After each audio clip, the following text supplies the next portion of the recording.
പള്ളിത്തർക്കത്തിൽ സംസ്ഥാന സർക്കാരിനെതിരെ രൂക്ഷ വിമർശനവുമായി ഓർത്തഡോക്സ് സഭ. സുപ്രീം കോടതിയുടെ വിധി നടപ്പാക്കാനെന്ന വ്യാജേന സർക്കാരും പോലീസും നാടകം കളിക്കുന്നുവെന്നും സഭയെ കളിയാക്കുകയാണെന്നും കോട്ടയം ഭദ്രാസനാധിപൻ വിമർശിച്ചു.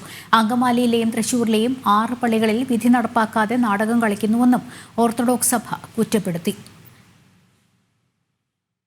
ഓർത്തഡോക്സ് യാക്കോബായ പള്ളി തർക്കത്തിൽ സുപ്രീം കോടതി വിധി നടപ്പാക്കാതെ സംസ്ഥാന സർക്കാർ നാടകം കളിക്കുന്നുവെന്നാണ് ഓർത്തഡോക്സ് സഭയുടെ വിമർശനം. വിധി നടപ്പാക്കാനെന്ന വ്യാജേന ഓർത്തഡോക്സ് സഭയുടെ വൈദികരെയും വിശ്വാസികളെയും വിളിച്ചു വരുത്തുകയും എന്നാൽ ഏതാനും യാക്കോബക്കാരുടെ പ്രതിഷേധം മുൻനിർത്തിക്കൊണ്ട് നടപ്പിലാക്കാൻ കഴിയില്ല എന്ന് പറഞ്ഞ് തിരിച്ചയക്കുകയുമാണ് ചെയ്യുന്നത്. ഇത് സർക്കാരിന്റെയും പോലീസിന്റെയും നാടകമാണ്.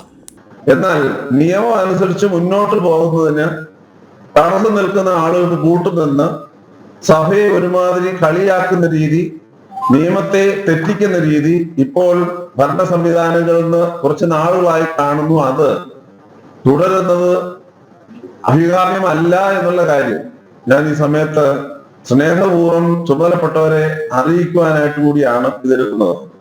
അങ്കമാലി ഭദ്രാസനത്തിലെയും തൃശൂർ ഭദ്രാസനത്തിലെയും 6 പള്ളികളിൽ സുപ്രീം കോടതി വിധി നടപ്പാക്കണമെന്ന ഹൈക്കോടതി നിർദ്ദേശം പാലിക്കുവാൻ ഇതുവരെ സർക്കാരിന് സാധിച്ചിട്ടില്ല. ഇത് നിയമവാഴ്ചയോടുള്ള വെല്ലുവിളിയാണെന്നും ഓർത്തഡോക്സ് സഭ കുറ്റപ്പെടുത്തി.